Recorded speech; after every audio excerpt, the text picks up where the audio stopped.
ওহো, আজ না আমার কলেজে যেতে খুব দেরি হয়ে যাচ্ছে। চলো তাড়াতাড়ি বেরিয়ে পড়ি। আমার সব ফ্রেন্ডরা তো ওখানে অপেক্ষা করছে আমার জন্য।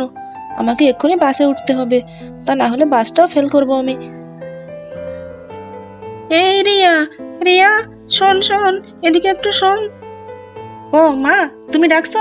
তোমার এই অভ্যাসটা আর গেলই না। আমি তোমাকে কয়েকদিন মানা করেছি যে আমি এক জায়গায় যাওয়ার সময় পেছন দিক থেকে ডাকবে না। তুমি তো আমার কোনো কথাই শোনো না। বলো কি বলবে? আমার কলেজে যেতে লেট হচ্ছে।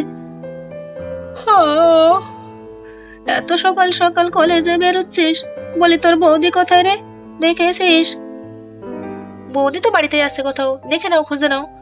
কি কোনো কাজ বাজ করছে হয়তো। কেন, বৌদির সঙ্গে তোমার কি দরকার শুনি? না মানে, সকালবেলা তো এক কাপ চাও পেলাম না, তাই আর কি। ওহো মা, এক কাপ চা খাবে তাও তুমি বৌদিকে খোঁজ করছো? বৌদি সকাল থেকে কত কাজ করে। তুমি যাও না, গিয়ে চাটা বানিয়ে নাও। এক কাপ চাই তো খাবে শুধু, 2 মিনিটের আগে না বানাতে। তাও তুমি সেটা বৌদির কাছ থেকে বানিয়ে নেবে। যা পারো করে, গিয়ে গেলাম আমি কলেজে। চলো চলো চলো, আমাকে দ্রুত যেতে হবে। ওহো, অনেকখানি লেট হয়ে গেল আজ। ধবলি রে, আমি তোর ঘাসগুলো এখানে গুছিয়ে দিয়েছি, এখন আমি চলে যাচ্ছি। আর টাকাটা কি করিস না কেমন, খেয়ে নে শান্ত হয়ে। আরে বৌদি, তুমি এখানে? মা তোমাকে খোঁজ করছে। যাও যাও, বাড়ির দিকে যাও। হ্যাঁ গো রিয়া, আমি এখানে ধবলের একটু ঘাস কুটো দিতে এসেছিলাম। তা তুমি সকাল সকাল কলেজে যাচ্ছ, কিছু খেয়ে গেলে না? আরে না না বৌদি, আমার লেট হয়ে যাচ্ছে, আমি গেলাম, আমি বাইরে কিছু খেয়ে নেব। বাই। ঠিক আছে ঠিক আছে, সাবধানে যাইও। আমি এখন বাড়ির দিকেই যাই। রিয়া তো বললো মা আমাকে খোঁজ করছে, কি দরকার তার আবার ঠিক নেই। চলো তাড়াতাড়ি গিয়ে দেখি। ওই তো বৌমা আসছে। বলি বৌমা, সকাল সকাল কি একটু চা নাস্তা কিছু পাবো নাকি? তোমাকে সেই কখন থেকে খুঁজে বেড়াচ্ছি আমি। ও, চা খাবেন মা? আচ্ছা, আমি এক্ষুনি চা বানিয়ে দিচ্ছি, আপনি ঘরে গিয়ে বসুন। ঠিক আছে, তাড়াতাড়ি করে নিয়ে এসো দেখি।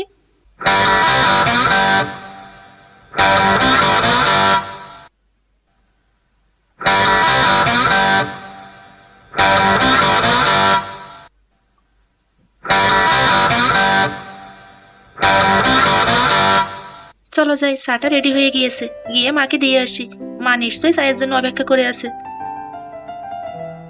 এই যে মা, তোমার চা, এই নাও। হ্যাঁ হ্যাঁ, দাও দেখি। গোলাটা সকাল থেকে আমার শুকিয়ে গেছে, একটু চা খেয়ে ভিজিয়ে নি।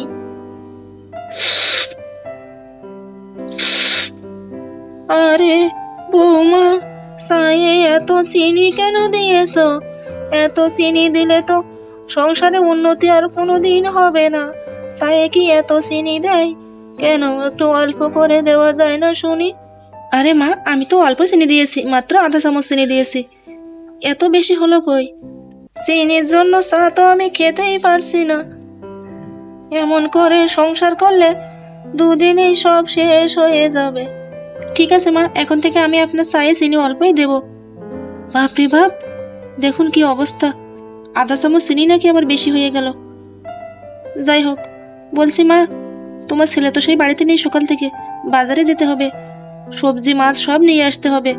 তা আমাকে টাকাটা দিন, আমি বাজার করে নিয়ে আসি না হয় আজ। আরে যেও যেও, একটু বেলা করেই যেও, তাহলে কম দামে পাবে। কিন্তু বেলা করে গেলে তো ভালো কিছু পাওয়া যাবে না মা, সব বিক্রি হয়ে যাবে। তখন ওই শুকনো পোড়া যেগুলো আছে সেগুলোই নিয়ে আসতে হবে।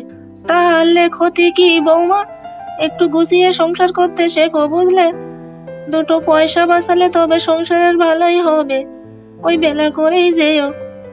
হাই ভগবান, এ কি কিপটে শাশুড়ি রে বাবা, টাকার জন্য ভালো সবজি মাছও কিনতে দেবে না। এ তো দেখছি না খাইয়ে মারার বুদ্ধি আমাদের। কি করি বলো দেখি। বলি বৌমা, তুমি কি ভাবছো অত শত? আমাকে মনে মনে খারাপই ভাবছো, তাই না? না মা, সেটা নয়, আসলে আমি ভাবছিলাম তাহলে তো রান্না করতে অনেক দেরি হয়ে যাবে যদি দেরি করে বাজারে যাই, এটাই, আর অন্য কিছু না। তা দেরি করেই না হয় খাবো ওখানে। চলো তুমি তোমার অন্য কাজ বাজগুলো সারো দেখি এখন, ওই বাজারে পরেই যেও।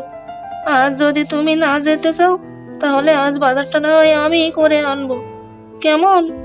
চায়ে হাফ চামচ চিনি দিয়েছি তাই বলছে অনেক বেশি হয়ে গিয়েছে।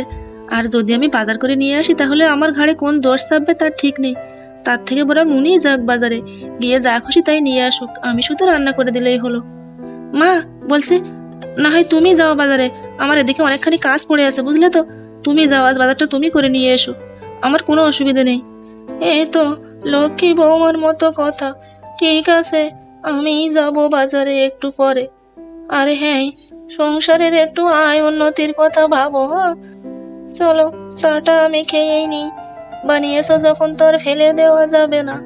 আচ্ছা মা ঠিক আছে, তুমি চাটা খেয়ে নাও, আমি আমার কাজে গেলাম। তারপর তো ওখান থেকে রূপা চলে গেল ঘরের দিকে।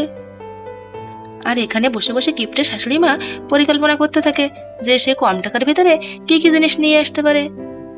তো আজকের ভিডিওটা এখানেই শেষ করছি। যদি ভালো লাগে তাহলে লাইক করে দিও, আর প্লিজ আমার চ্যানেলটাকে সাবস্ক্রাইব করে পাশে থেকো। ধন্যবাদ।